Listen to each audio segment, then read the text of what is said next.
하나님이 아브라함을 부르셨습니다. 아브라함을 부르시고 아브라함을 믿음의 조상이라고 말씀을 했는데, 교회란 말이 부름을 받았다는 뜻입니다.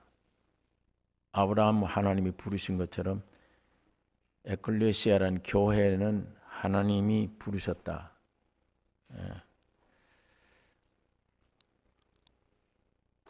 하나님이 부르셨는데 왜 부르셨는지 그 목적, 그 이유는 불림을 받은 사람은 잘 몰라요. 부른 사람이 알지. 왜 사람들을 불렀는지, 뭐 목적이 있으니까 불렀는데 그 목적을 부름받은 사람은 잘 모릅니다. 그러니까 아브라함도 때때로는 갈 바를 알지 못했다 그랬습니다. 이거 어떻게 가야 좋은지. 네 고향 친척 아버지 집을 떠나라. 내가 네게 지시한 땅으로 가라. 그리고 가는데 왜 나를 불렀는지, 왜 또 그리 가라고 하는지, 또 어떻게 가야 좋은지, 여기에 대한 대답이 전혀 없어요. 그러니까 하나님이 부르신 사람들에게 뭘 요구하느냐면 그건 네가 알 바 아니야. 목적지가 어디다, 어떻게 산을 건너서 어떻게 가야 된다, 그건 네가 알 바 아니야.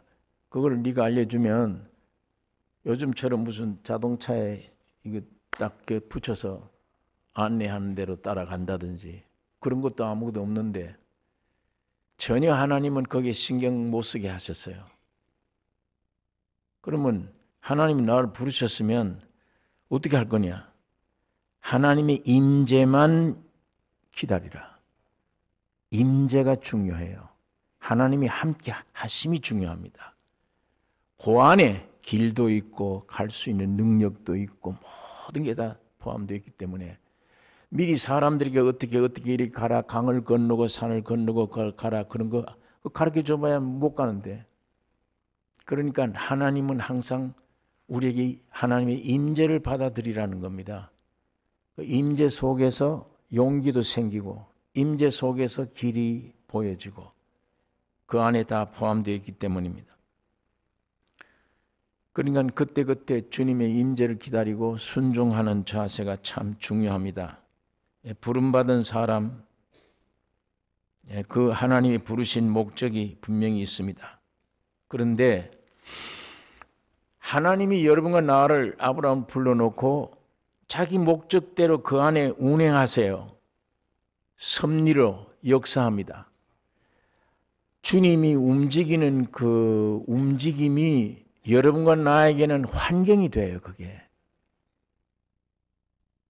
내가 만든 것 같은 환경도 있지만 주님의 섭리로 다 알고 보면, 야, 이게 이런 환경이 오고 내가 이렇게 되고 이렇게 되는 게 이거 어떤 면에 부르신 하나님의 섭리가 있었구나, 뜻이 있구나.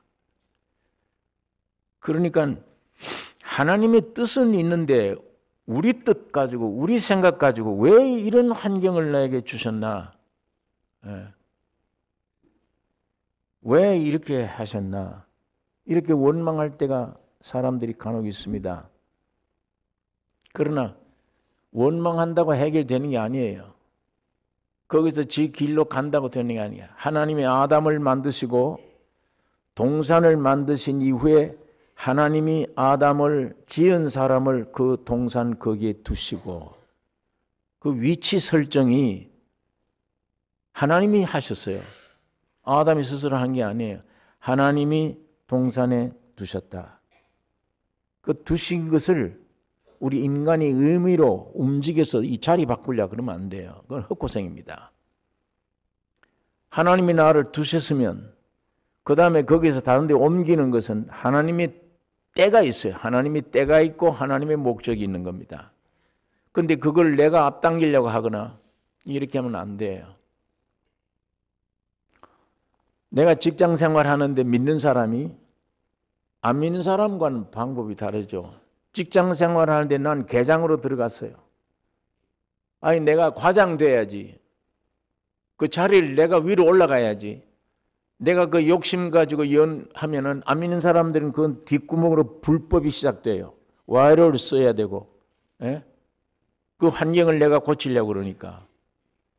그게 세상 사는 사람들이 지혜라고 그러고, 그 와이로를 써서라도 빨리빨리 내가 진급하는 게 출세하는 사람이다. 그게 아주 똑똑한 사람이라 그렇게 생각을 하는데, 우리 하나님을 믿는 성도들은 그런 방법, 그런 육신의 방법을 쓰면 틀림없이 무거운 짐이 됩니다. 괴로워요. 내가 일을 허투루 놔요. 그러면 나보다 후배가 내 위로 올라가는데 난 가만히 있으라는 얘기냐? 예, 가만히 있어야 됩니다. 주님이 때가 있기 때문입니다. 주님이 움직일 때 내가 움직이는 거예요. 그러면 후회함이 없습니다. 그게. 예. 거기서 나는 왜 이런 자리에 머물고 나보다 후배가 먼저 올라가느냐. 그런 시기 질투가 나면 그 시기 질투를 없애야 돼요. 예.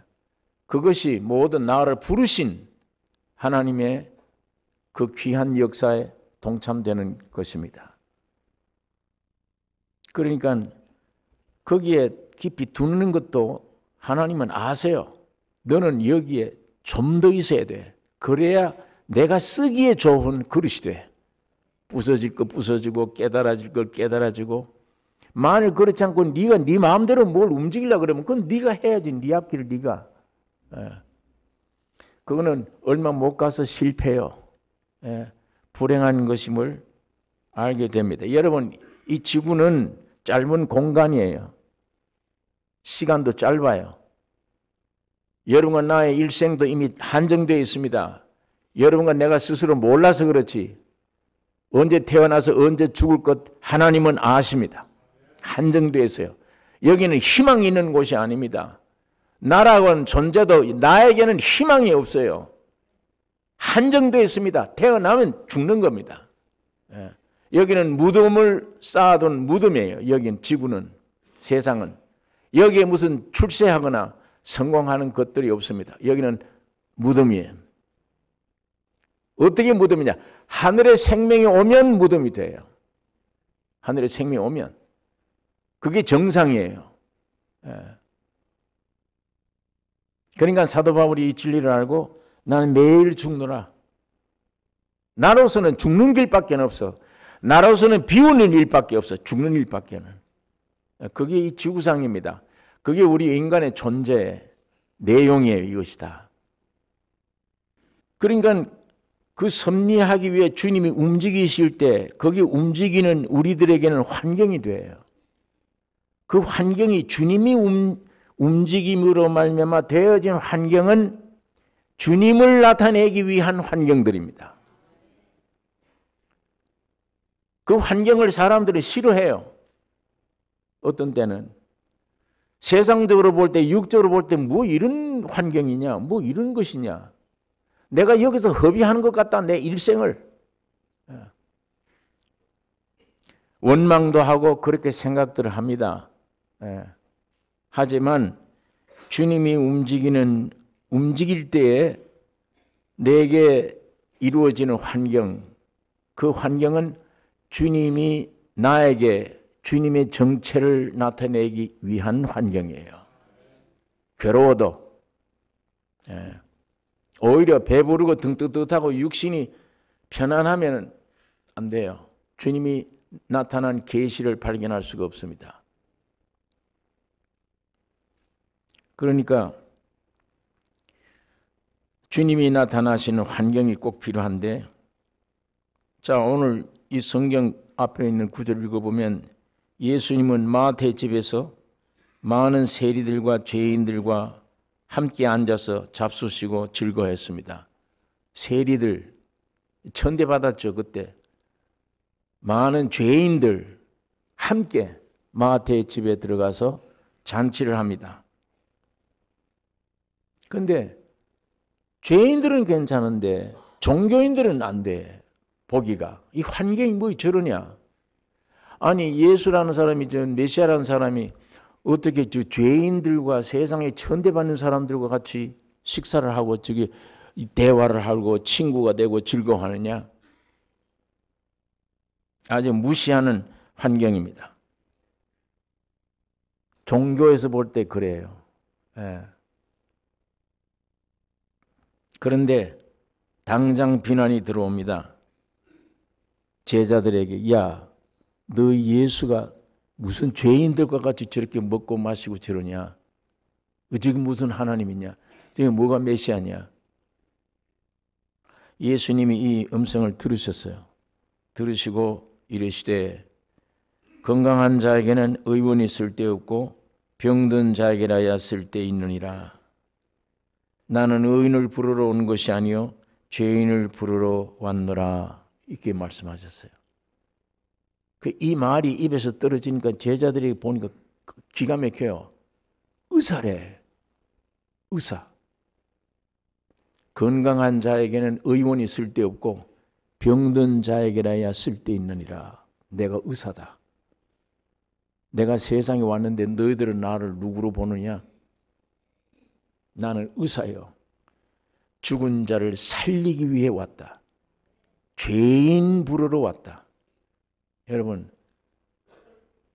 우리가 믿는 예수가 나를 근본 살려주는 의사다. 의인 부르러 오는 게 아니라 죄인 부르러 왔다. 나 같은 죄인을 살려주는 의사요. 나의 영육을 건강하게 하는 의사요. 이거 발견하면 큰 발견 아닙니까? 그게. 네. 내 평생에 내게 절대적인 의사가 있어.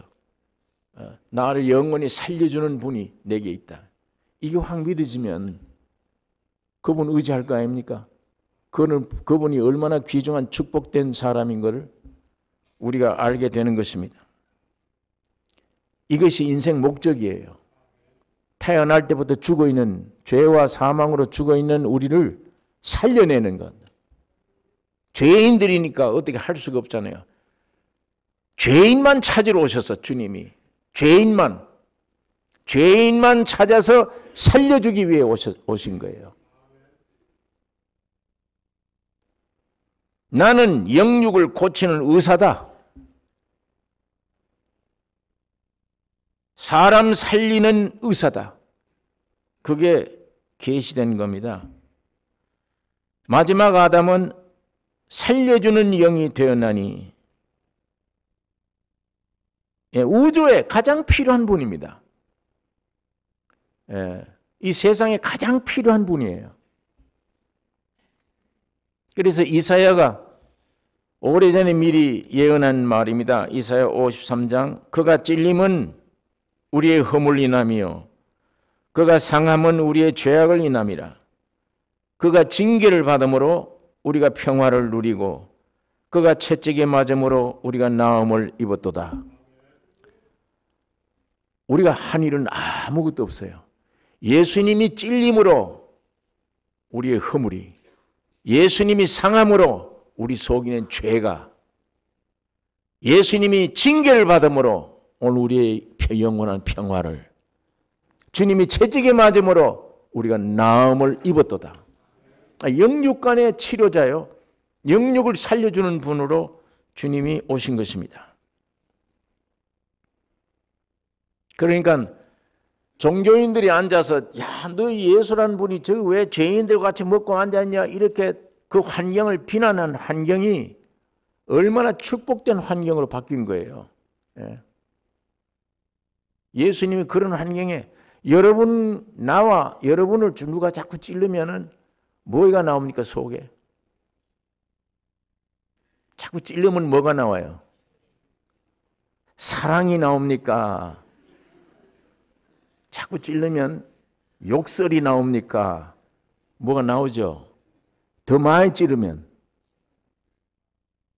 더 지독한 게 나오죠. 더 깊이 찌르면 사탄이 나와요. 마귀가. 그거 지금 꽉 숨겨 있어, 속에. 숨겨 있는 거예요. 찌르면 그 속에 본질이 나옵니다. 살인이 벌어질 수도 있습니다. 무슨 짓을 다 할 수 있어요. 그런 정체인데도 우리는 내 정체를 모릅니다. 아직.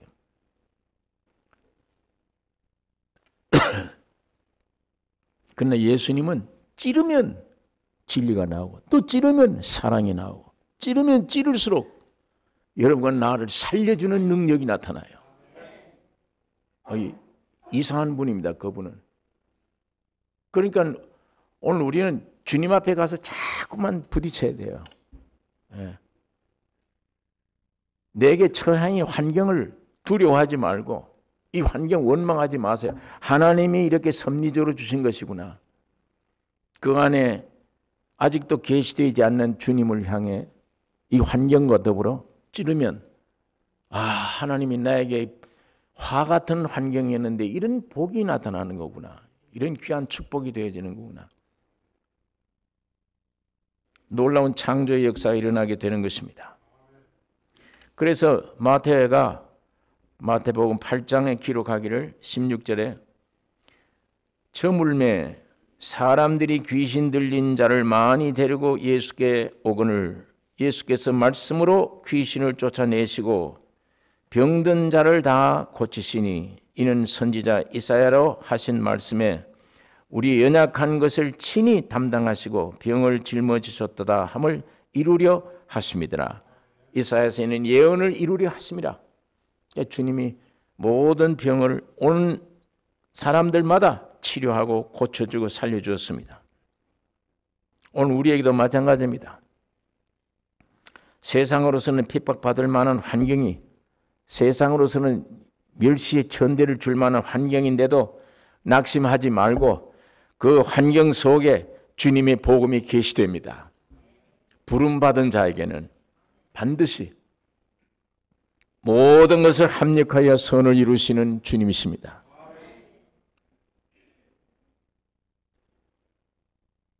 (14절에) 있는 말씀 보면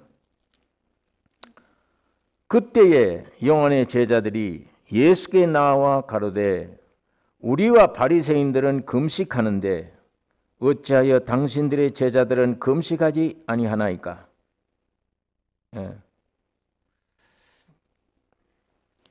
이 앞에 내가 의사다 하는 이 답을 하시기 전에 누가 그 답을 그런 답을 할 수 있게 분위기를 만들었냐면 바리새인들이에요. 야, 너희 선생은 왜 제자들과 저런 죄인들 같이 먹느냐? 저 교제하느냐? 이 비난하는 질문에 주님이 그거 들으시고 내가 의사다. 내가 살리러 왔다. 이렇게 얘기를 하신 거예요. 그러니까 그때 그 바리새인들은 모세의 제자들입니다. 그러나 지금 14절에 있는 이 말은 요한의 제자들이라고 얘기를 합니다. 요한의 제자들이 예수께 나와 가로되 우리와 바리새인들은 금식하는데 우리 세례 요한의 제자들과 구약시대 모세의 제자들 율법 안에 있는 사람들 바리새인들 이건 다 금식을 하는데 당신들은 왜 금식하지 않느냐? 이게 큰 문제죠. 유대인들은 일주일에 월, 목 이렇게 금식해요. 철저합니다. 매주마다 이틀간. 그게 큰 신앙입니다. 사실은 그 금식 내용을 보면 슬픔인데 그 안에 기쁨과 즐거움이 아무것도 없어요. 괴로움 뿐이며 슬픔 뿐입니다. 그런데 왜 당신들은 금식하지 않느냐?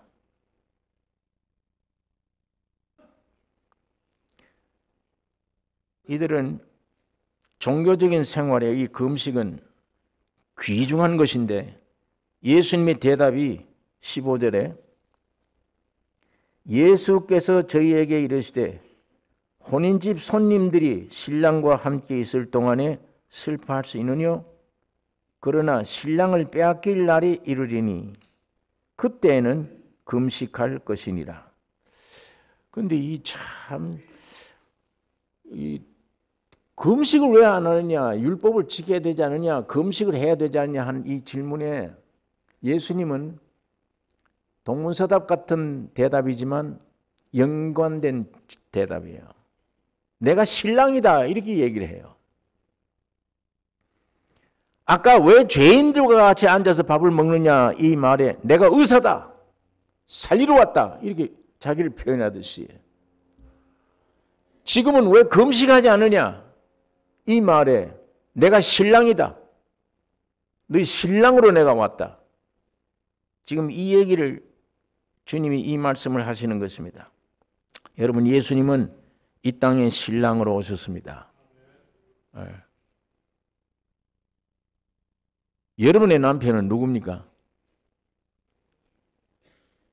지금까지 살아온 남편은 누구예요? 대답 안 하셔도 괜찮아요. 2000년 전에는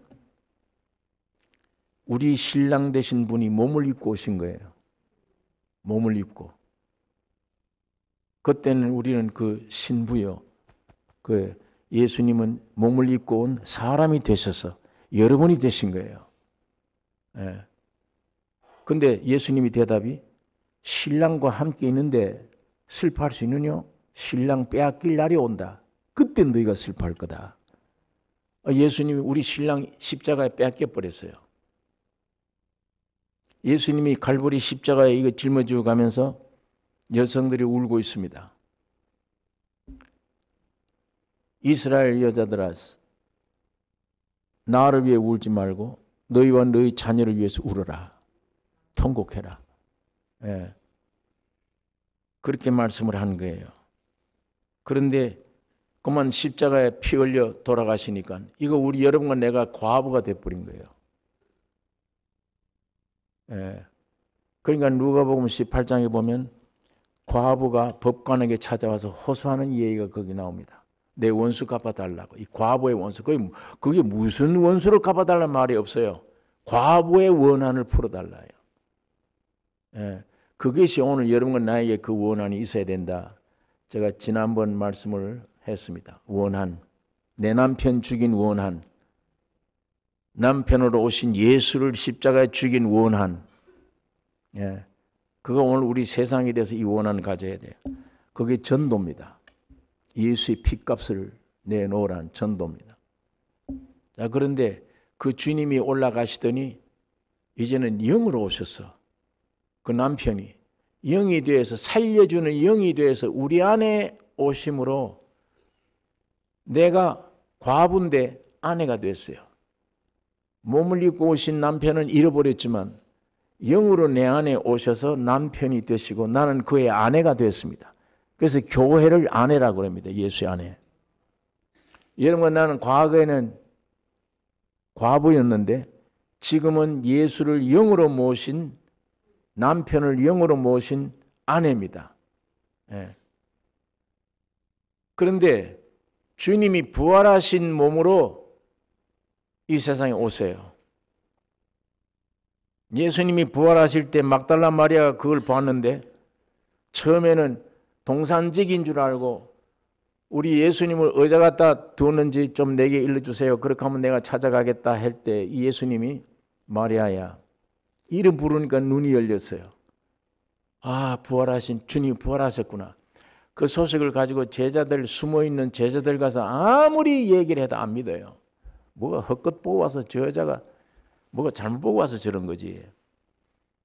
그걸 안 믿었는데 두 사람이 엠마오로 가다가 부활하신 주님을 만났어요. 만나서 당장 예루살렘을 쫓아와 그 방에 찾아와서 예수를 만났다고, 부활하신 주님을 만났다고 할 때 제자들도 안 믿었습니다. 의심하면서 무슨 영으로 봤겠지. 그 말하는 도중에 주님이 나타나신 거예요. 부활하신 주님이 나타나셔서 너희들에게 평강이 있을지어다. 이건 너 손과 내 옆구리 만져봐라. 나를 만져봐라. 그걸 만져보니까 도마가 안 믿다가 이제는 나의 주시며 나의 하나님의 신이다. 이렇게 고백해도 의심들을 해요. 성경에 보면 마지막 제자들을 끌고 산에 가셔서 승천하는데 하늘로 올라가는데 그 광경을 보고도 의심하더라 그래요. 성경에 기록되어 있어요. 그렇게. 이렇게 육신이라는 존재는 이 불완전한 거예요. 예. 의심이 많으니까 주님이 거기 서서도 안 돼. 도마에게 이 증거를 해주는데도 다 못 믿어. 의심이 생기니까. 그러니까 야, 너 먹을 게 없냐? 아, 생선이 있습니다. 구워놓은 생선. 그럼 생선 달라. 그 생선을 그 앞에서 잡수신 거예요. 유래가 아니잖아요. 물질로 된 음식을 먹으니까. 그만큼 주님이 부활하신 것을 증거해 주려고 애를 쓰신 겁니다. 예. 여러분, 그런데 그 부활하신 몸은, 제일 먼저 부활하신 그 몸은 표본이요. 오늘 예수 믿는 여러분과 내가 전부 그 몸이 됩니다. 그 부활하신 몸으로 변화되는데 그 가만 상상을 좀 해보세요. 그 얼마나 멋있나. 예? 예, 물질을 먹을 수도 있고 안 먹을 수도 있고 시간 공간의 제한을 받을 수도 있고 안 받을 수도 있고 마음대로. 그게 예수님이 이루신 온전한 구원입니다. 이 구원을 여러분에게 주시기를 원하세요. 지금 그 과정입니다. 이 과정이에요. 여기는 썩어질 육신이 뭘 먹을까 마실까 입을까 걱정하는 장소가 아니에요. 신령한 부활의 몸 되기 위한 과정이에요. 순종함으로 믿음으로 가면 점점 내 영이, 자, 몸을 입고 오신 신랑이 이제는 내 영으로 오신 신랑, 이제 마지막 재림 때는 신령한 부활의 몸으로 오십니다. 그 부활의 몸은 영도 아니요, 옛날 육신도 아니에요. 영체이기 때문에 여러분과 내 몸도 지금 변화돼야 그 신랑을 맞이할 수 있어요. 그러니까 지금은 아내인데 그 몸으로 오신 예수 신랑을 맞이하려면 여러분의 몸도 그렇게 돼야 돼. 그러니까 여러분은 이제야 처녀가 돼요. 과부가 아내 되었다가 아내가 신부가 됩니다. 처녀가 돼요. 우리가 그 몸이 돼야 되니까. 그러니까 지금은 신부 단장하는 기간입니다. 이 세상이. 생명 주신 이유는, 성령으로 오신 이유는 여러분과 나를 신령한 신부 되게 하기 위한 그 역사입니다. 자, 이렇게 여러분, 오늘 여러분과 나에게 남편을, 참 신랑된 남편을 주신 하나님을 찬양해야 되며, 예. 그 남편 없으면 어떻게 해요? 우리가 어떻게 구원을 얻습니까?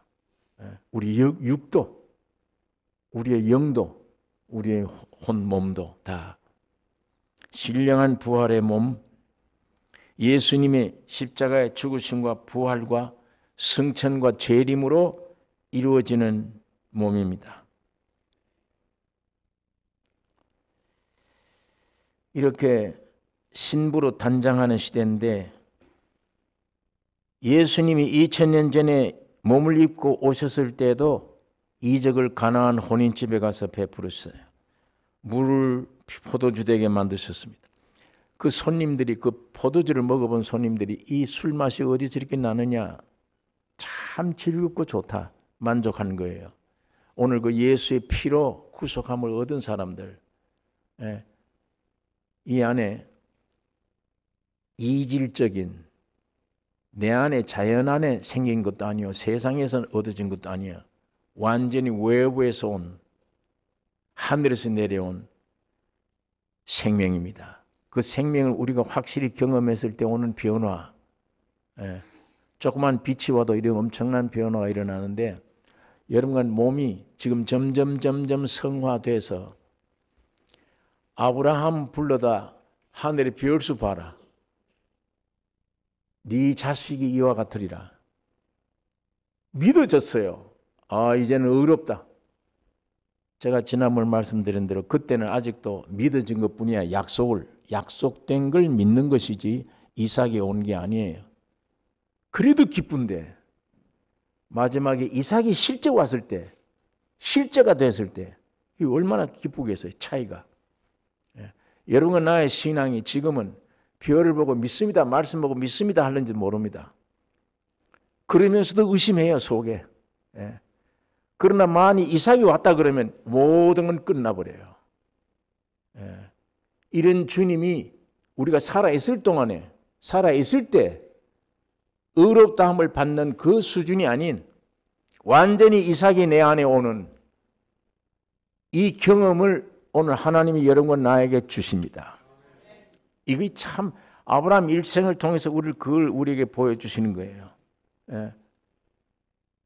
영원한 생명, 창조주가 내 안에 오셔서 나의 주가 되시는데 그때 오는 기쁨, 내 위치 얼마나 영광스러워 이게. 주님은 그 일을 시작하십니다. 그래서 주님이 육신을 입고 사람으로 오신 거예요. 여러분, 예수님이 다시 오실 때 혼인잔치 집에 오시는데 우주 창조는 인간을 위해 있는 겁니다. 인간 창조의 목적은 영원히 하나님과 하나 되는 게 목적입니다. 내 남편이라고 그랬는데 그 다른 말로 말하면 하나님과 내가 영원히 하나 되는 거예요. 영원히. 그게 천국입니다.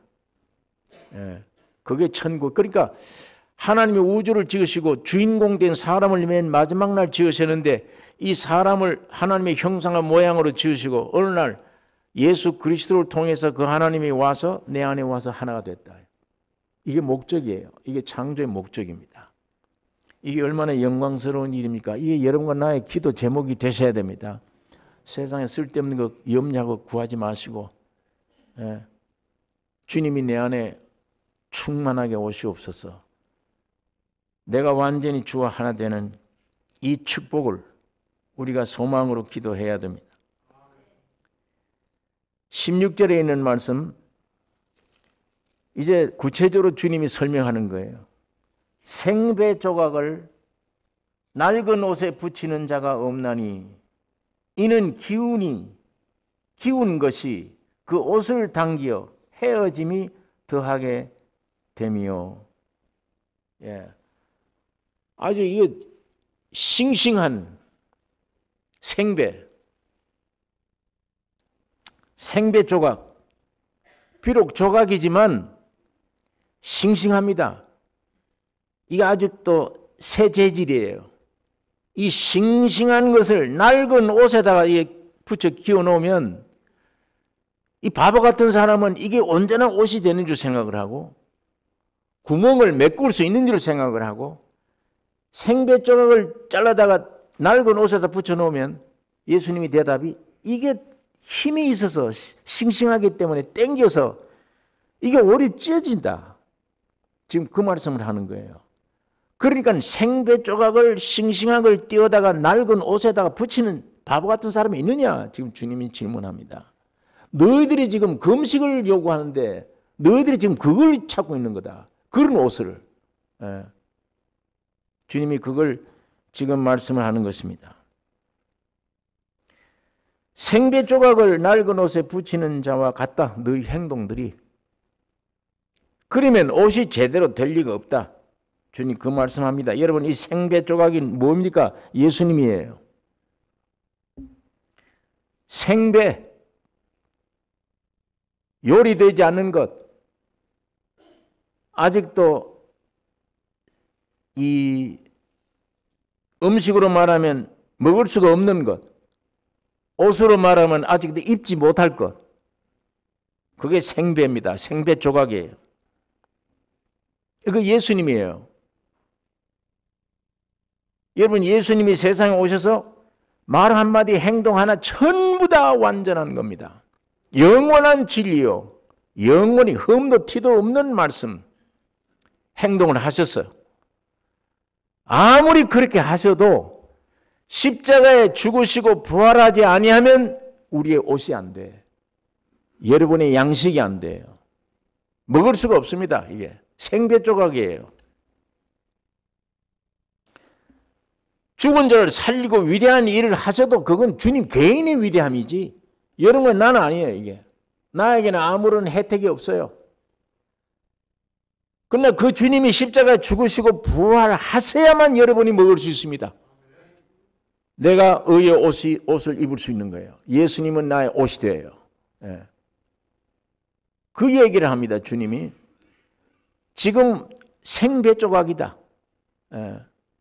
아직 십자가에 죽으시고 부활함이 없는 예수님의 일생, 그 예수님이 육을 가지고 살아간 일생, 그의 말과 행동이 얼마나 귀하고 모범적이고 귀한 일이지만 우리 인간들에게는 아무런 실제가 되지 못해요.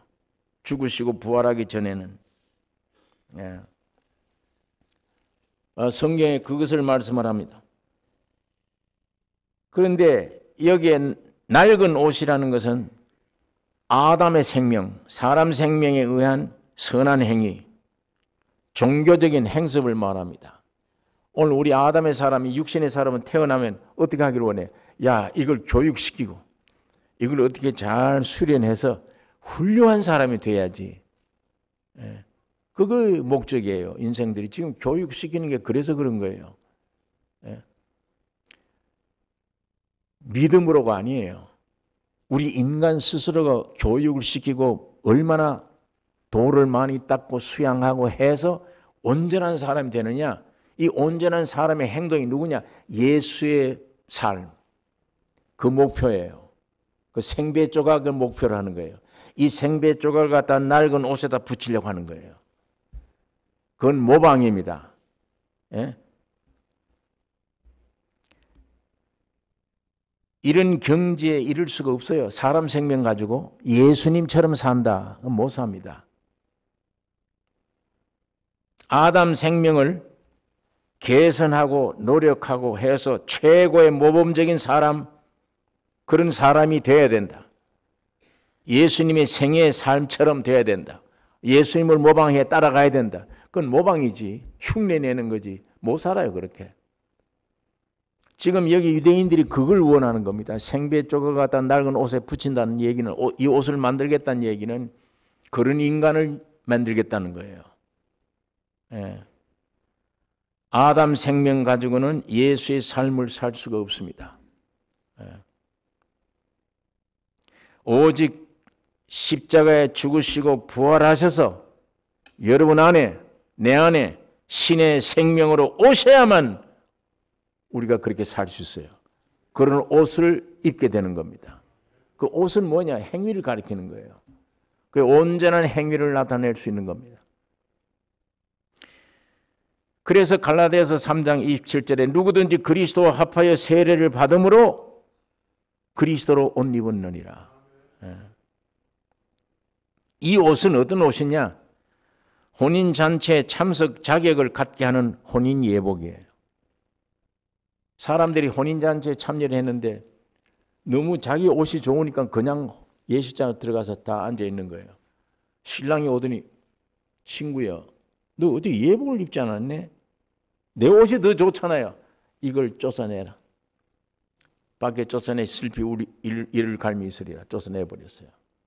예복을 입어야 돼. 이 자리는 예복, 저 앞에 만들어 놓은 예복을 모두 가운을 입어야 돼요. 예. 그 옷을 누가 만들어요? 어떻게 그런 사람이 될 수 있습니까?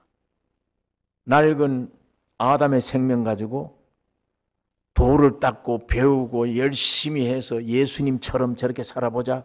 됩니까 그게? 안 되죠. 주님이 그걸 지금 설명하는 거예요. 내가 죽고 부활해서 너 속에 생명으로 네가 다시 태어나야 돼. 신의 생명으로. 내가 너 안에 들어가야 돼. 신의 생명으로 거듭나야 돼. 그래야만 신의 생명의 생활이 나올 거 아니냐. 그게 거룩한 옷입니다. 그게 여러분과 내가 입어야 될 옷이에요. 하나님 앞에는 그 옷을 입어야 돼요. 예. 여러분의 의 가지고 내 옷 가지고 가면 안 됩니다. 오늘 이 본문이 그걸 우리에게 말씀해 주고 있습니다. 참 신기하죠. 예수님은 우리에게 신랑이라고 말씀을 하시고 죽으시고 부활하심으로 신랑 맞이할 혼인 예복이 되시기도 하고, 예. 이 예복 입어야 하나님 앞에 당당히 들어갈 수 있습니다. 누가복음 15장이 탕자가 비유가 그것입니다. 탕자는 아버지 집으로 돌아왔습니다. 아버지는 아들에게 입을 맞추며 그를 사랑했지만 아들의 모습이 지금 엉망이에요. 아버지 앞에 설 수 없는 모습을 하고 왔어요. 거지 옷을 입고 왔잖아요. 돼지 냄새를 피우고 왔잖아요. 사랑하긴 하는데 아버지가 돌아왔으니 입을 맞추고 사랑하는데 앞에 세워놓고 보니까 옷은 거지 옷이야. 돼지 냄새 나는 옷이야. 아버지가 종들에게 제일 좋은 옷을 내어다가 입히라 이렇게 명령해요. 제일 좋은 옷을 입히라. 그 옷이 여러분과 내가 만들 수 있는 옷이 아닙니다. 그 옷은 예수님의 십자가의 죽음과 부활로 되어진 옷입니다. 그 옷을 입으셔야 돼. 그래야만 하나님 아버지 앞에 담대히 나아갈 수 있습니다.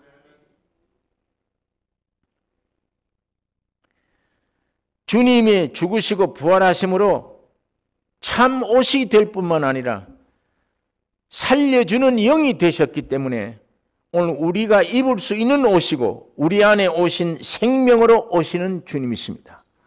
예수님은 의사요. 살려주는 분이요. 예수님은 신랑이요.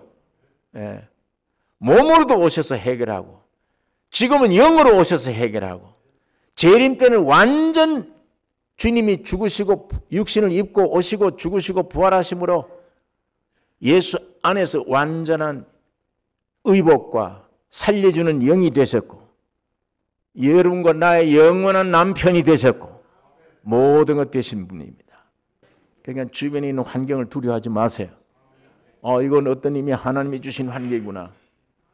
여기에 조금만 내가 참고 기다리면 귀한 메시지가 들려오고 내가 너 신랑이다 라고 메시지가 들려오겠다. 그 주님의 계시로 살아가야 됩니다. 그 계시 없으면 교리적으로 아무리 알아도 안 돼요. 이 외워도 안 됩니다. 내 것이 안 되니까. 다시 말하면 주님이 계시는 주님이 움직일 때 여러분과 나의 환경이 돼요. 이 말씀 주시려고. 때에 따라서는 가난이 오기도 하고 어려움이 오기도 합니다. 그때 이 계시의 음성을 듣는 밝은 귀가 열리는 거예요. 사람이 겸손해지는 겁니다. 하나님이 놀라운 축복을 여러분과 나에게 주시기를 원하십니다. 마지막 절에 있는 말씀 읽겠습니다. 17절 새 포도주를 낡은 가죽 부대에 넣지 아니하나니 그렇게 하면 부대가 터져 포도주도 쏟아지고 부대도 버리게 됨이라. 새 포도주는 새 부대에 넣어야 둘이 다 보존되느니라. 새 포도주 낡은 가죽 부대에 넣지 아니하나니 그렇게 하면 부대가 터져 포도주 쏟아지고 부대도 버리게 된다. 주님은 조금 전에 새 옷에 대한 얘기를 하셨는데 지금은 새 포도주에 대한 얘기를 하고 있습니다. 여러분의 옷은 여러분과 내가 하나님 앞에 담대히 나아가게 필요한 옷입니다. 그리스도로 옷 입으셔야 돼요. 그러나 이건 어떤 면에 객관적인 믿음이에요. 그 주관적인 믿음은 새 포도주를 내 안에 먹고 마셔서 내 안에 실제가 돼야. 내가 구원의 옷은 입었는데도 이 안에 아주 즐거움을 느끼지 못할 수도 있습니다. 이 새 포도주로 공급받으면 이 생명의 양이 풍성해지면 모든 환경을 더욱 이길 수 있는 즐거움과 모든 것의 능력이 되어집니다. 이 포도주는 힘이 있습니다. 사람 속에 들어가면 이 쾌감을 주고 능력이 되는 힘이 있어요.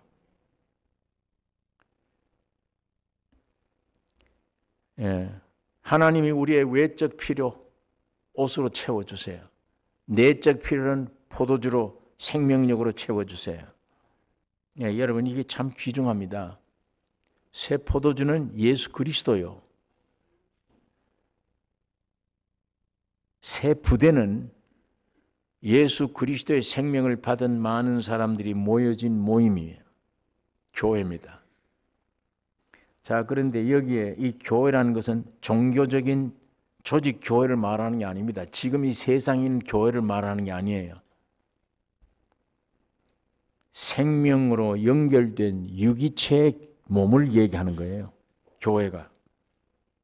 예수 그리스도를 확장한 게 몸입니다. 교회예요. 예. 그러니까 예수님은 외아들이고 오늘 교회는 하나님의 큰아들이에요. 큰아들. 이 큰아들을 조직으로 된 게 아니에요. 예, 유기체라 해야 됩니다. 가정처럼. 가정과 교회는 유기체입니다. 인간이 조직한다고 되는 게 아니에요. 오늘 불행하게도 타락한 현대 교회들이 기독교가 전부 조직체가 되어 있어요. 생명으로 인한 유기체가 못 됩니다. 그런데 그러니까 예배당만 끝나면 얼른 가고 싶어요. 집으로. 교인들 만나서 깊이 원치 않아요. 예. 그러나 육들이 다 깨어지고 조직으로 된 게 아니고 생명으로만 되어졌다면 못 떠나요. 교회. 모이는 날을 기다려주고. 왜? 그 안에 예수가 살아있기 때문이에요. 머리 대신 주님이 각 지체마다 공급하고 있기 때문에. 자, 오늘 우리 수준 이 교회도 마찬가지예요. 지식이나 잘못하면 공급해버리고 이렇게 하면 끝나죠. 예. 생명으로 공급이 될 수 있도록 각자가 예수님의 생명을 딱 가지고 뭉쳐졌다 그러면 이 몸이 주일마다 기다려질 뿐 아니에요. 수시로 이 교회 안에 주님의 생명의 공급과 움직임이 역사가 일어납니다. 예. 여기는 목사님이며 평신도녀 구별이 없습니다. 오직 예수입니다. 주님이 십자가의 죽음과 부활로 말미암아 옷이 되고 죽음과 부활로 말미암아 나의 영원한 남편이 되어지며 죽음과 부활로 인해서 모든 교회가 참다운 가족 부대의 교회가 되어지는 것입니다. 여러분, 이런 교회만 되어지면 이 어떤 가정보다 어떤 혈육보다 생명이 여기서 나옵니다. 시장 바다에 듣습니까? 학교에 가서 생명을 듣습니까? 그리스도의 몸된 교회밖에 없어요. 교회 안에 예수님이 계십니다. 교회를 통해서 생명이 흘러나갑니다. 예. 우리 이 교회가 그렇게 되기를 기도해야죠. 오늘 예수님이 그 말씀을 하고 계십니다. 주님은 입만 여시면 새로운 생명의 꼴이 나오듯이 오늘 여러분과 나에게도 어디 가든지 누가 찌르기만 하면 환경이 오기만 하면 복음이 흘러나오는 주님을 찬양이 흘러나오는 역사가 있기를 원하며 예수님은 지금 살아계십니다. 교회 머리가 되십니다. 여러분 환경 두려워하지 말고 주님만 주목하셔야 됩니다. 기도하십시다.